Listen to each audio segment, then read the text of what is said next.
Hello friends, कैसे हैं आप सब लोग। आई होप आप सब लोग अच्छे होंगे। तो स्वागत है आप सब लोगों का आपके अपने यूट्यूब चैनल यूपीएससी की शिक्षा पे।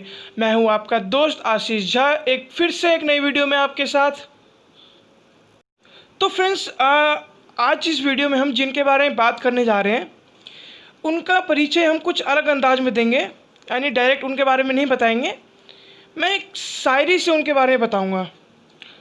तो अर्ज क्या है कि छोटे शहरों की बेड़ियां ना रोक सके उसके सपने। छोटे शहरों की बेड़ियां ना रोक सके उसके सपने, देश के नाम कर दिया हर गौरव को अपने। जिसे कयामत न हरा सका वो क्या किसी से हारेगा।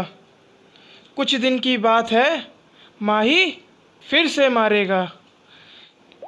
तो फ्रेंड्स, आपने बिल्कुल सही सुना, माही फिर से मारेगा। तो ये तो अब पॉसिबल नहीं है कि माही फिर से मारेगा, लेकिन हाँ, आज के वीडियो में हम महेंद्र सिंह धोनी के बारे में बात करने जा रहे हैं। इनको मैं तो अपना आइडल मानता हूँ, शायद आप लोग भी मानते होंगे। तो फ्रेंड्स, कैप्टन कूल के नाम पर इस वीडियो को लाइक करें और शेयर करें ताकि ज़्यादा से ज़्यादा लोग इस वीडियो को देख पाएँ। सो बिना देर किए अब स्टार्ट करते हैं और जानते हैं MS धोनी के बारे में। तो वीडियो में आगे बढ़ने से पहले अगर आपको हमारी वीडियोस पसंद आती तो प्लीज़ हमारे वीडियोस को लाइक करो, हमारे चैनल को सब्सक्राइब करो और सब्सक्राइब करने के बाद बेल नोटिफिकेशन दबाए ना, ताकि आने वाली वीडियो नोटिफिकेशन आपको मिस ना हो। और इस चैनल को और वीडियोस को ज़रूर शेयर करें ताकि ज़्यादा से ज़्यादा लोगों के पास ये वीडियो पहुंच सके। तो अब प्रमोशन ख़त्म, बिना देर किए शुरू करते अपनी वीडियो। Let's get started. तो फ्रेंड्स, 7 जुलाई 1981, 7 जुलाई 1981 वो दिन था जिस दिन उस भविष्य ने जन्म लिया जो आगे चलकर भारतीय क्रिकेट के लिए एक नया सवेरा होने वाला था, एक नई सुबह होने वाली थी भारतीय क्रिकेट में। उस भविष्य ने जन्म लिया। बिल्कुल सही सुन रहे हैं आप, 7 जुलाई 1981 वो दिन था जिस दिन महेंद्र सिंह धोनी ने जन्म लिया था। हिंदू राजपूत फैमिली में जन्म हुआ था। पिता का नाम पान सिंह धोनी। तो उनका पूरा नाम जो था, वैसे उनका पूरा नाम है महेंद्र सिंह पान सिंह धोनी। बिहार के रांची में उनका जन्म हुआ। 2000 में तो जब बिहार से झारखंड अलग हो गया था तो उस समय, लेकिन बिहार में ही था रांची, तो उस समय जन्म उनका बिहार में हुआ था। लेकिन बेसिकली वो थे बिहार के नहीं, वो थे उत्तराखंड के, यानी प्रॉपरली उत्तराखंड के थे। उनका जो पैटर्नल विलेज या पैतृक गांव जिसे कहते हैं वो उनका उत्तराखंड था। उत्तराखंड में लवाली गांव था उनका गांव का नाम, और ये अल्मोड़ा डिस्ट्रिक्ट उत्तराखंड में पड़ता था। इनके फादर प्रॉपरली वहाँ से बिलोंग करते थे। आज भी मतलब मोस्टली कई लोगों को ये ज़्यादातर पता नहीं होता कि धोनी, सबको पता है कि धोनी का जन्म रांची में हुआ, लेकिन उनके पिताजी का जन्म कहाँ हुआ वो लोगों को नहीं पता। तो उस चक्कर में उनको ये नहीं पता कि उत्तराखंड में हुआ। काफ़ी लोगों को पता होगा, लेकिन बहुत लोगों को ऐसे, मेरे को भी नहीं पता था। जब मैंने ढूंढा, सर्च किया, तब मुझे पता चला कि हाँ वो उत्तराखंड के हैं प्रॉपरली, तब पता लगा। नहीं तो मैं भी समझता था रांची बिहार के ही हैं, लेकिन ठीक है, ढूंढने पर सब कुछ मिल ही जाता है। वैसे बिहार में आने की वो वजह ये थी कि उनके पिताजी जो थे वो जूनियर मैनेजमेंट की पोजीशन पे थे। किसमें? मिकॉन उस एक कंपनी थी जो जिसमें इनके पिताजी का जूनियर मैनेजमेंट की पोजीशन पे जॉब लगी थी रांची में। इस वजह से इनको रांची आना पड़ा था इनके पिताजी को, नहीं तो ये प्रॉपरली उत्तराखंड के थे। बाकी धोनी के मतलब धोनी की एक सिस्टर और एक ब्रदर थे। सिस्टर का नाम जयंती गुप्ता और ब्रदर का नाम नरेंद्र सिंह धोनी था, आई थिंक है। और धोनी का जो देखो क्या है ना, कहते हैं कि आपका जो मन है एक बार बना लो कि मुझे ये चीज़ करना है तो फिर करना है और वो हो जाएगा। धोनी ने जो धोनी थे उस शुरुआत में कभी क्रिकेट उनका पैशन था ही नहीं। उनका पैशन कभी क्रिकेट था ही नहीं शुरुआत में। जब वो 15 साल के थे, 12 साल के थे, तब उनका पैशन था ही नहीं। उनका पैशन या उनका मन था, जो उनको पसंद लगता था खेल खेलने में, वो था फुटबॉल और बैडमिंटन। बैडमिंटन भी थोड़ा कम, लेकिन फुटबॉल तो उनको काफ़ी ज़्यादा पसंद था। गोलकीपर के तौर पर वो फुटबॉल के उसमें खेलते थे। अपने स्कूल की तरफ से काफ़ी मैच भी खेल रखे थे उन्होंने। लेकिन कहते हैं कि धोनी के लिए क्रिकेट उनकी ज़िंदगी है। अपनी ज़िंदगी उन्होंने क्रिकेट के नाम कर दी है।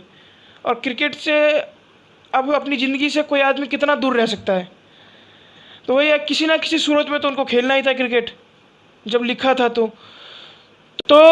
उनके जो कोच थे, फुटबॉल के कोच, उन्होंने ही मतलब उनको बोला था कि तुम आप हमारे, उनका जो जिस स्कूल में पढ़ते थे वो पढ़ते थे DAV जवाहर विद्या मंदिर श्यामाली, वही रांची में ही था ये। तो वहाँ पढ़ते थे। तो उसमें जो उनके फुटबॉल के कोच थे, उन्होंने उनको बोला था कि जो हमारे स्कूल की तरफ से जो क्रिकेट क्लब है उसमें तुम ज्वाइन करो और मैच खेलो जाके। उन्होंने उनको पता प्रोत्साहन किया था, या फिर जो वो लोग भेजा था, तो वो गए थे। उनका कोई मन नहीं था कि मैं खेलूँगा, और बल्कि उन्होंने कोई मैच भी नहीं खेला वहाँ पर। बस जो प्रैक्टिस किया उन्होंने, तो प्रैक्टिस में उन्होंने क्या प्रैक्टिस की थी, गोलकीपिंग कह रहा हूँ, विकेट कीपिंग की प्रैक्टिस की थी। और विकेट कीपिंग मतलब उनको इतना अच्छा लगा विकेट कीपिंग, और उन्होंने इतने अच्छे तरीके से किया कि मतलब अपने खुद के ही उससे विकेट कीपिंग से वो इतना प्रभावित हो गए कि फिर वो रेगुलरली उस अपने क्रिकेट क्लब के लिए, जो उनके स्कूल का क्रिकेट क्लब था, उसके लिए खेलने लग गए। सबसे पहले क्रिकेट में सबसे पहले अगर धोनी ने कोई ट्रॉफी या चैम्पियनशिप वाले टूर्नामेंट में अगर उन्होंने भाग लिया था, तो वो था वीनू मांकड़ ट्रॉफी अंडर-16 चैम्पियनशिप। ये उनका सबसे पहला चैम्पियनशिप था क्रिकेट का।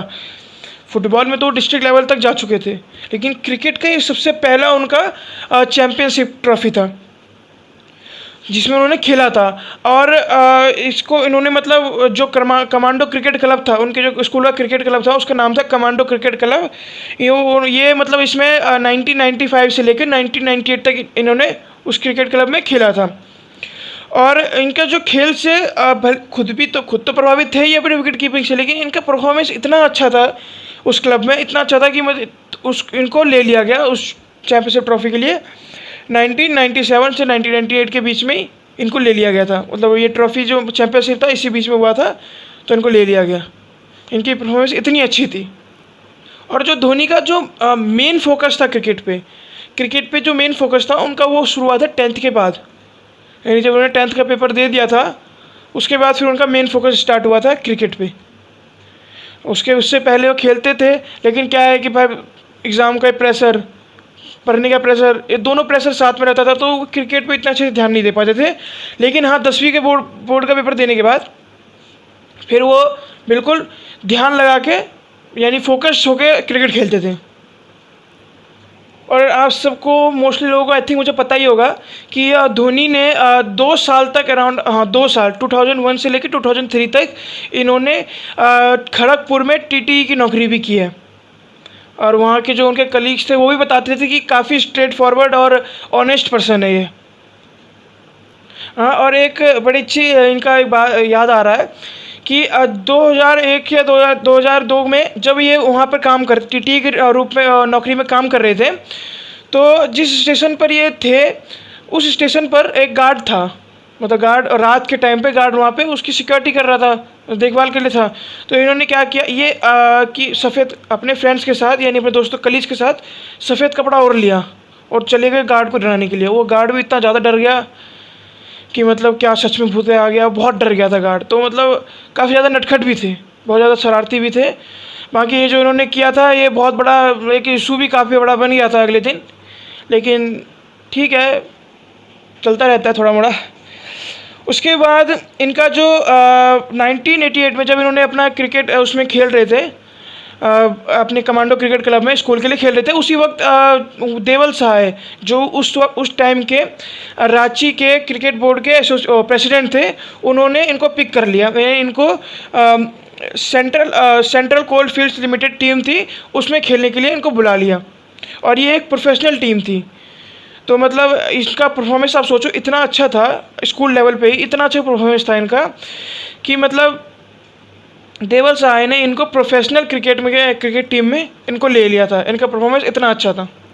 तो इस जो कोल्ड ये CCL में खेलते वक्त बड़ा अच्छा एक न्यूज़ निकल के आया था धोनी के बारे में कि जो देवल सहाय थे, ये इनको जो शीश महल टूर्नामेंट होता था, उस टूर्नामेंट के मैचेस होते थे, तो उन मैचेस में धोनी जितने छक्के लगाते थे तो उनको पर सिक्स के ये 50 रुपीज़ देते थे, पर सिक्स के 50 रुपीज़ देते थे देवल सहाय। तो ये बड़ा अच्छा मतलब निकल के आया था। तो और ये इन्होंने काफ़ी ज़्यादा उसके लिए सीसीएल के लिए काफ़ी अच्छा परफॉर्म किया, सेंचुरीज भी काफ़ी लगाई थी सीसीएल के, में जब सीसीएल के लिए खेल रहे थे। और इन्होंने सीसीएल को उस स्टेट का डिवीज़न ए मतलब बढ़ा के ए डिवीज़न में ले आए थे ये। और देवल सहाय ने भी इनको काफ़ी ज़्यादा प्रोत्साहन दिया था, क्योंकि आप देखिए हर सिक्स के 50 रुपये देते थे, तो मतलब काफ़ी ज़्यादा इनको सपोर्ट करते थे देवल सहाय भी। इन्होंने अपना महेंद्र सिंह धोनी ने अपना जो रणजी ट्रॉफ़ी था, पहले रणजी ट्रॉफ़ी, वो बिहार से डेब्यू किया था अपना 1999 से 2000 के सीज़न में, सीज़न का जो रणजी ट्रॉफ़ी था उसमें डेब्यू किया था इन्होंने। और इन्होंने अपने पहले ही डेब्यूट मैच में 68 रन मारे थे, हाफ सेंचुरी मारी थी। असम क्रिकेट टीम के खिलाफ इनका मैच हो रहा था। और जो फर्स्ट क्लास में इनका जो पहला शतक था वो आया था बंगाल के खिलाफ 2001 के सीज़न में, रणजी ट्रॉफी के सीज़न में। लेकिन वो सीज़न का कुछ उतना खास गया नहीं था, एक शतक मारा था, उसके बाद इन्होंने 50 से ऊपर एक रन भी नहीं मारे थे। और इनका मतलब वो सीज़न उतना कुछ खास गया नहीं था। और इनका जो फर्स्ट क्लास क्रिकेट था उसके बारे में इतना ज़्यादा जानकारी है, इससे ज़्यादा नहीं देना चाहूँगा। आगे बात करते हैं इनके इंटरनेशनल करियर के बारे में, यानी इनके जो इंटरनेशनल क्रिकेट करियर था उसके बारे में बात करते हैं। तो सबसे शुरुआत में बता दूँ कि इन्होंने अपना जो इंटरनेशनल में ओडीआई में जो डेब्यू था, ओडीआई में डेब्यूट इन्होंने किया था बांग्लादेश के खिलाफ, जो कि 2004 और 5 के बांग्लादेश टूर पे इन्होंने अपना डेब्यू किया था। तो इनका जो डेब्यू था ओडीआई करियर में, वो शुरुआती थोड़ा सा वो बहुत इनका ख़राब था कि उन्होंने मतलब पहले ही मैच में अपने ये रन आउट हो गए थे, डक पे, वो भी डक पे रन आउट हो गए थे अपने पहले मैच में। डक पे रन आउट होना, अब सोच लो बंदे को कितना बड़ा झटका लग सकता है। लेकिन इनकी बड़ी अच्छी खास बात थी कि कभी हार तो मानना ही नहीं, हार मानना है तो उन्होंने सीखा ही नहीं। दूसरा, काम और कूलनेस तो इनमें कूट के भरी थी, मतलब बिल्कुल कूल रहते थे, कुछ हो भी गया तो भी कूल रहना बिल्कुल। बड़े से बड़े मैंने मैचों में इनको बिल्कुल कूल रहते हुए देखा है, और मैच को जिता के ले जाते हैं। तो मतलब शांति से काम लेना ये इनका बहुत बड़ा हथियार साबित रहा इनके पूरे करियर में इनका ये बहुत बड़ा हथियार था। और कहती है कि ज़िंदगी मौका भी उसे देते हैं जो मौके के हकदार हो और उसके लायक हो। तो धोनी को, बल्कि इनका जो बांग्लादेश का टूर था वो बहुत ख़राब गया था, बहुत ख़राब, लेकिन उसके बावजूद भी इनको पाकिस्तान के टूर में ले लिया गया, यानी पाकिस्तान के टूर में इनको पिक कर लिया गया। उसके बाद आया वो दिन, पाकिस्तान के सीरीज़ का दूसरा मैच, धोनी का 5वां मैच। कहते हैं कोई बच्चा अपनी माँ से कितनी देर तक रूठ सकता है, कितनी देर तक दूर रह सकता है, वो ज़्यादा देर तक दूर नहीं रह सकता। ये इन्होंने दिखा दिया अपने 5वें मैच इंडिया पाकिस्तान सीरीज़ के दूसरे मैच में, इन्होंने वो चीज़ दिखा दिया। अपने 5th वनडे इंटरनेशनल में इन्होंने 148 रन मारे विशाखापट्टनम में, वो भी सिर्फ 123 डिलीवरीज में, 123 बॉल में 148 रन मार के इन्होंने दिखा दिया कि उसे मौका मिला। उस गलती की उन्होंने बांग्लादेश के टूर पर, लेकिन मौका दिया गया तो उन्होंने मौके का पूरा फ़ायदा उठाया। उन्हें दिखा दिया कि मैं क्या कर सकता हूँ।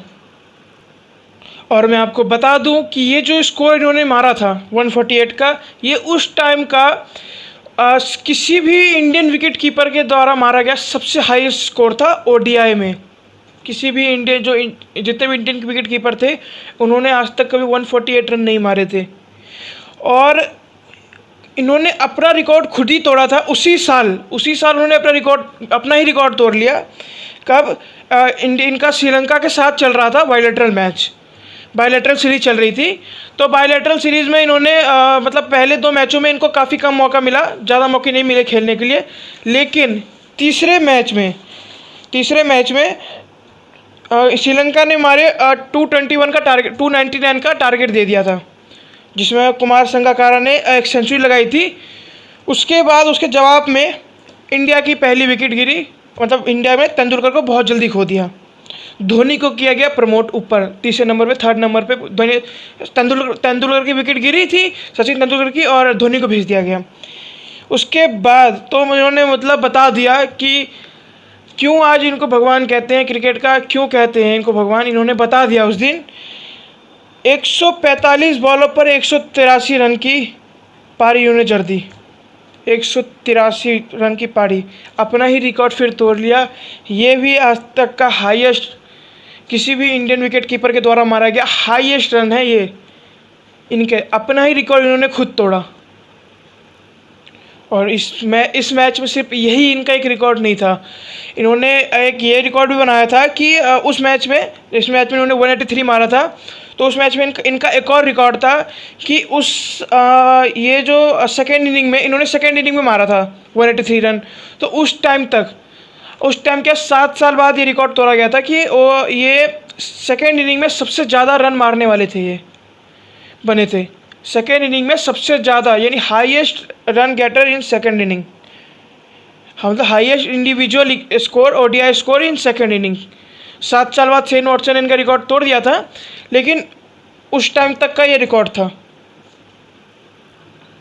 इसके बाद 2006 में वो फास्टेस्ट क्रिकेटर बन गए जिन्होंने top position ICC one day ranking में नंबर 1 पोजीशन हासिल की थी। ये पहले बैट्समैन बन गए थे, और करीब इन्होंने 42 इनिंग्स में ही आईसीसी की रैंकिंग में टॉप कर लिया था। रिकी पॉन्टिंग को इन्होंने पीछे छोड़कर टॉप किया था। लेकिन 2006 के बाद इनका थोड़ा सा परफॉर्मेंस डाउन हुआ था। इनका क्या, पूरी इंडियन टीम का परफॉर्मेंस डाउन हो गया था। इन्होंने काफ़ी सारे मैचेस भी हारे, कुछ मैचेस इनके रद्द हो गए थे। तो उस चक्कर में भी दो श्रीलंका के साथ और साउथ अफ्रीका के साथ इनका मैच भी रद्द हो गया था, रद्द हो गया था। तो उस चक्कर में भी थोड़ा सा डाउन हुआ था कि मैच नहीं खेल पा रहे थे लंबे टाइम से, तो उस चक्कर में थोड़ा डाउन हुआ। उसके बाद काफ़ी सारे मैच इन्होंने मतलब पूरा वाइट वॉश कर, मतलब इनको सामने वाली टीम ने वाइट वॉश कर दिया था काफ़ी सारी सीरीज़।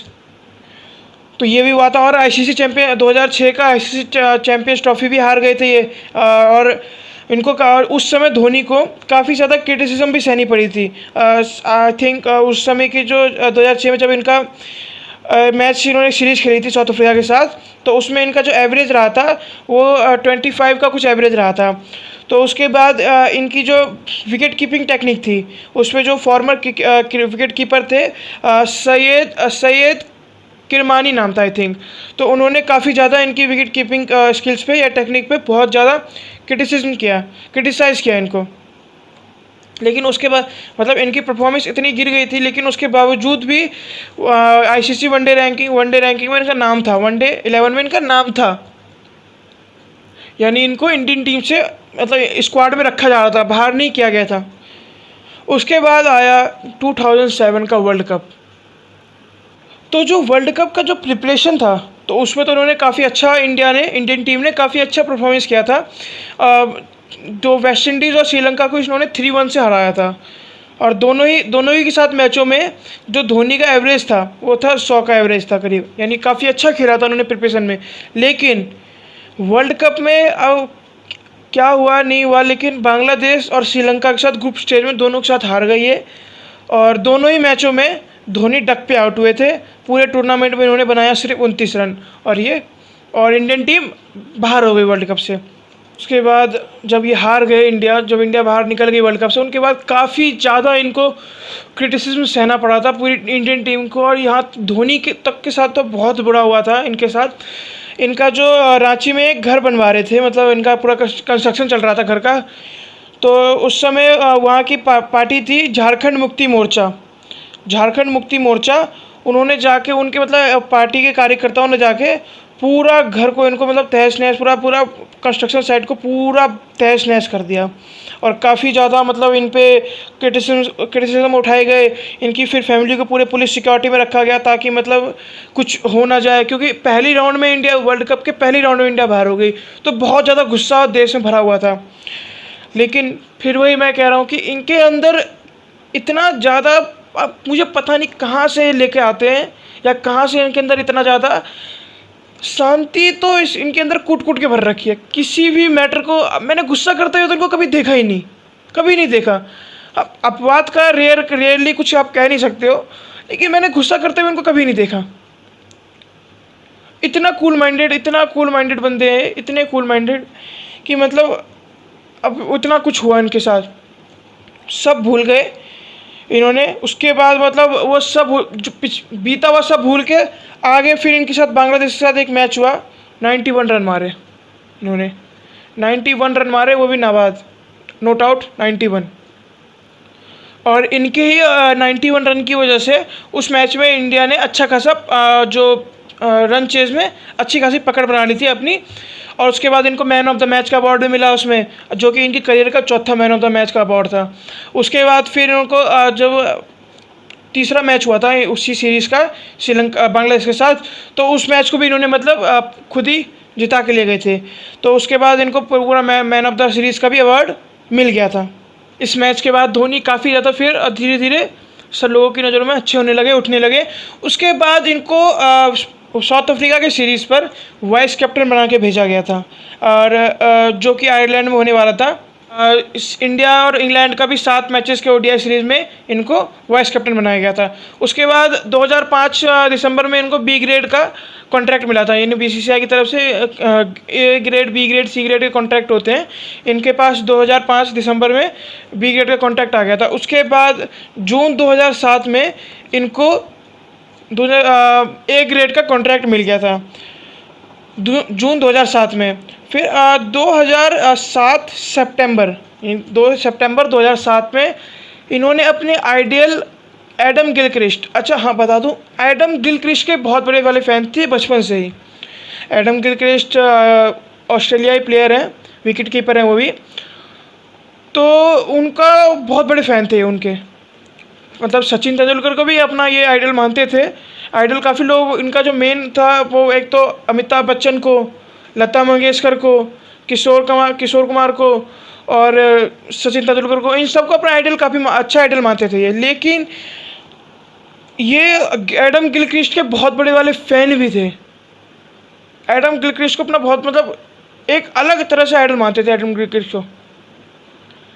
एक क्या कहते हैं ना कि हाँ आइडल भी मानता हूँ तो अपना कॉम्पिटिटर भी मानता हूँ, तो ये चाहते थे कि मैं इनसे बड़ा बनूँ, और इन्होंने करके भी दिखाया। 2007 में सितंबर 2 को इन्होंने एडम गिलक्रिस्ट जो थे उनका रिकॉर्ड जो था उसकी बराबरी कर ली थी। एडम गिलक्रिस्ट का रिकॉर्ड था कि इन्होंने एक मैच में 6 डिसमिसल किए थे एडम गिलक्रिस्ट ने। तो धोनी ने भी 2007 में 2 सितंबर को इन्होंने भी 5 इंग्लिश प्लेयर को, यानी इंग्लैंड में जो इनका मैच चल रहा था इंग्लैंड के साथ, तो उसमें इन्होंने 5 लोगों का कैच लिया था, यानी कैच कॉट बिहाइंड जो होता है वो किया था। उसके बाद एक स्टंप किया था, यानी 6 इन्होंने पूरे टोटल डिसमिसल किए थे, जो कि इन्होंने बराबरी की थी एडम गिलक्रिस्ट की। मैं आपको बता दूं कि धोनी ने अपनी पूरे इंटरनेशनल क्रिकेट करियर में सिर्फ आज तक एक ही विकेट लिया, और वो एक विकेट है वेस्ट इंडीज़ के प्लेयर की, ट्रेविस डाउलिन, ये वहाँ के प्लेयर का नाम है। ये इन्होंने 2009 के आईसीसी चैम्पियंस ट्रॉफी के वक्त लिया था, और ये इनकी इंटरनेशनल क्रिकेट की 1 एंड ओनली विकेट है। और उसी साल 2009 में ही इन्होंने आईसीसी वनडे रैंकिंग को फिर से टॉप कर लिया था। आईसीसी वनडे रैंकिंग को फिर से टॉप कर लिया था, और इस बार काफ़ी महीनों के लिए, यानी काफ़ी मंथ्स तक यही रहे थे आईसीसी वनडे रैंकिंग में टॉप पे। लेकिन फिर ऑस्ट्रेलिया के माइकल हसे ने इनको रिप्लेस कर दिया था 2010 में। 2010 के मतलब जनवरी फरवरी के आसपास में इन्होंने माइकल हसे ने इनको रिप्लेस कर दिया था। उसके बाद आया वो ट्रॉफ़ी, यानी वो चैम्पियनशिप जिसने धोनी की पूरी लाइफ बदल दी थी। MS धोनी की पूरी लाइफ बदल दी थी। वो चैम्पियनशिप आया जो था 2011 का इंटरनेशनल वर्ल्ड कप, यानी आईसीसी का वर्ल्ड कप। उस साल इंडिया में ही पड़ गया, मतलब इंडिया में ही वो आईसीसी वर्ल्ड कप होना था 2011 में। तो धोनी जो स्टार्टिंग थी, यानी 7 मैचों में 30 की एवरेज से धोनी ने कुछ 130 रन बनाए थे पहले 7 मैचों में।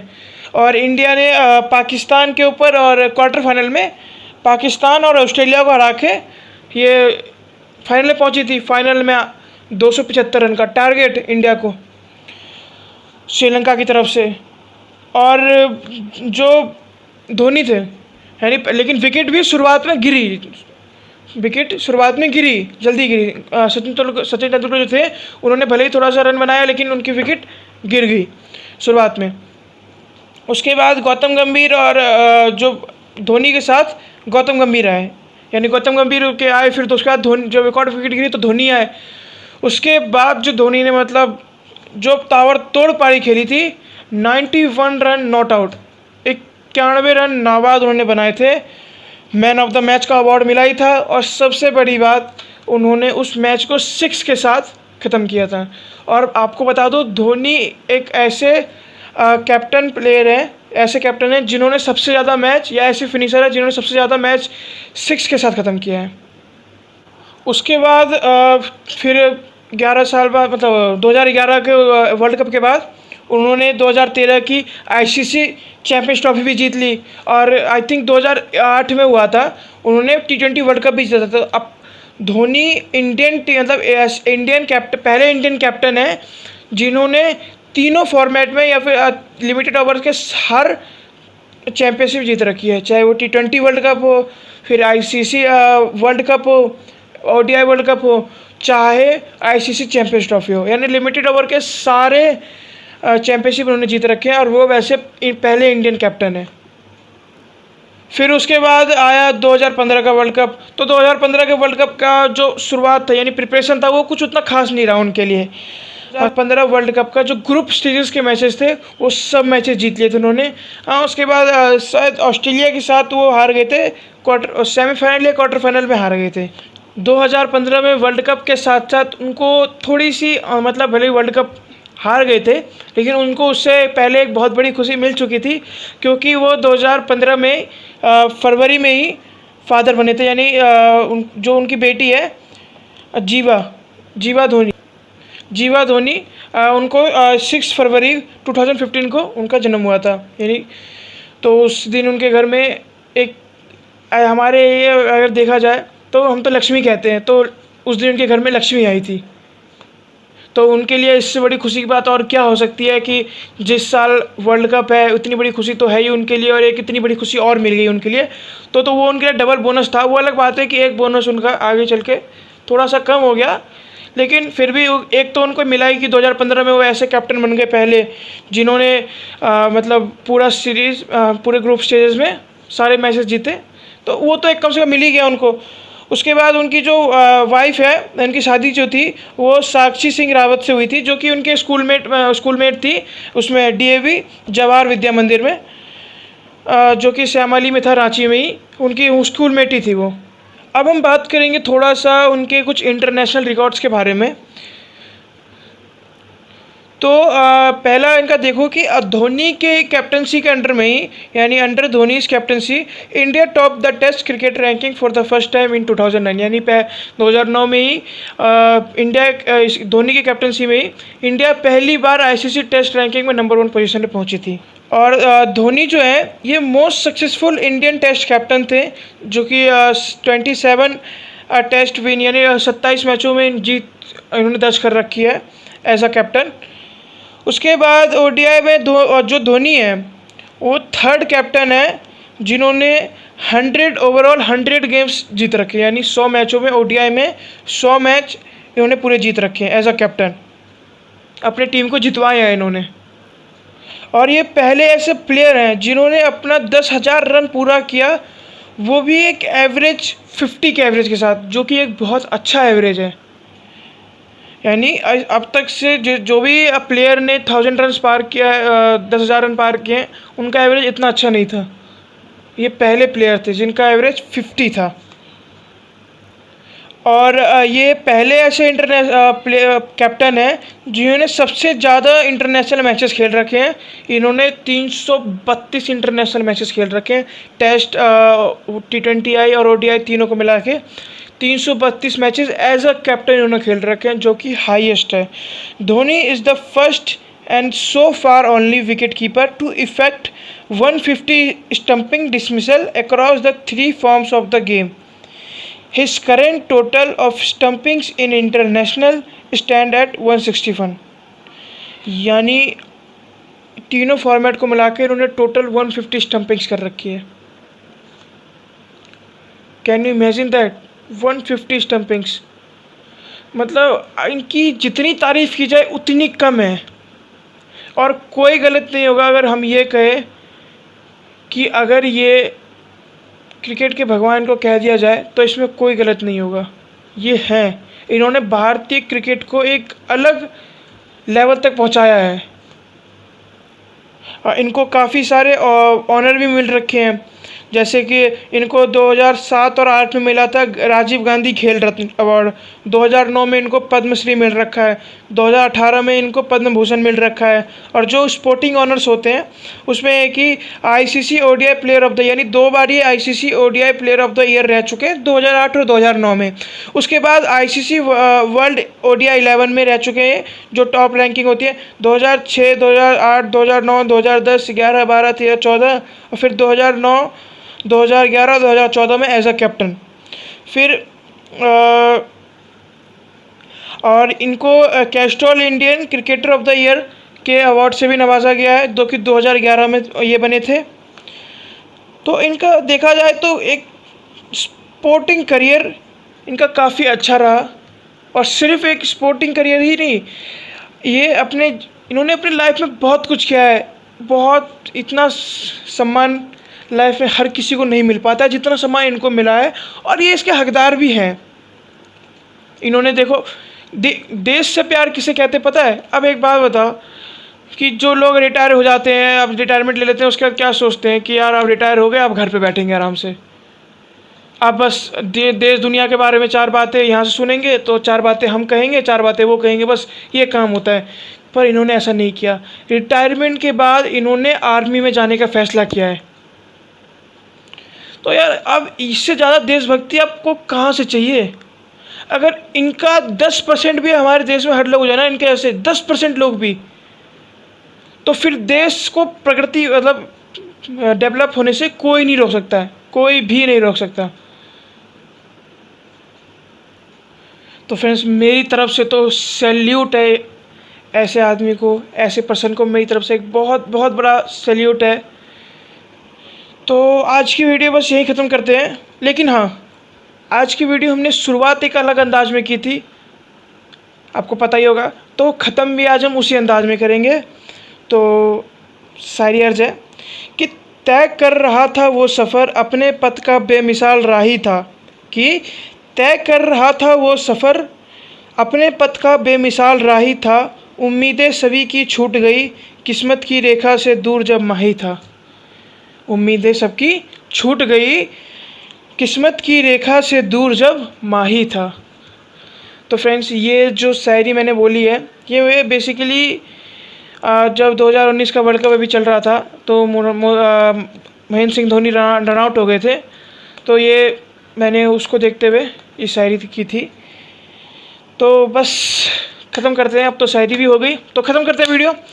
तो फ्रेंड्स आपको वीडियो अच्छी लगी हो तो प्लीज़ मेरे वीडियो को लाइक करना, चैनल को सब्सक्राइब करना और बेल नोटिफिकेशन को जरूर दबाना, ताकि आने वाली वीडियो नोटिफिकेशन आपको मिस ना हो। तब तक के लिए गुड बाय, जय हिंद।